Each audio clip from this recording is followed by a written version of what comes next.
శ్రీ గురుభ్యో నమః. శ్రావణ మాసం రానుంది. శ్రావణ మాసం అనగానే ఆడపిల్లకు, సువాసిని స్త్రీలకు నిత్యము పండుగే.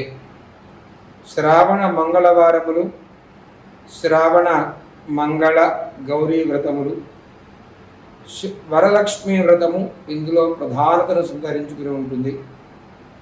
అందరూ ఆబాల గోపాలము ఎదురు చూచేటువంటి వ్రతము శ్రావణ మాసంలో వరలక్ష్మి వ్రతము.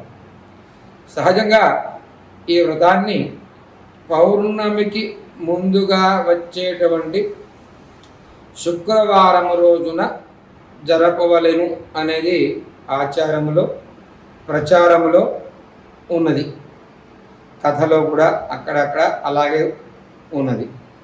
అయితే ఈ తడవ శుక్రవారముతో ప్రారంభమై 5 శుక్రవారములు వచ్చినాయి. శ్రావణ మాసము శుక్రవారముతో ప్రారంభమవడం చేత 3వ శుక్రవారము రోజున వరలక్ష్మీ వ్రతము చేయవలసి వచ్చింది.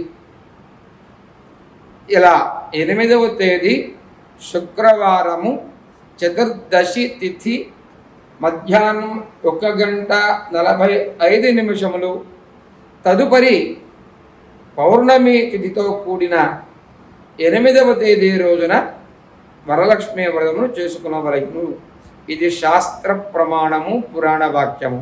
ఎలా అంటే అసలు ఈ వరలక్ష్మీ వ్రతమునకు సంబంధించిన వ్యవస్థ అంతా కూడా భవిష్యోత్తర పురాణంలో చెప్పబడి ఉంది.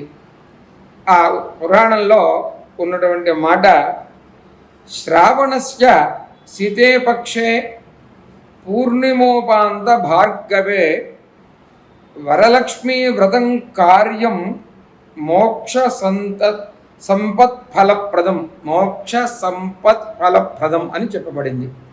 అంటే శ్రావణస్య శీతే పక్షే, శ్రావణ మాసం యొక్క శుక్లపక్షమునందు అని.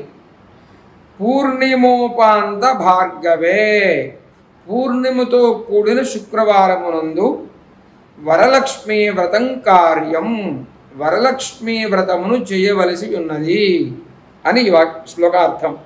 అలా చేస్తే మోక్ష సంపత్ఫలప్రదం, సంపదలు మరియు మోక్షము కూడా ఆ వరలక్ష్మీ వ్రతము వలన కలుగుతాయి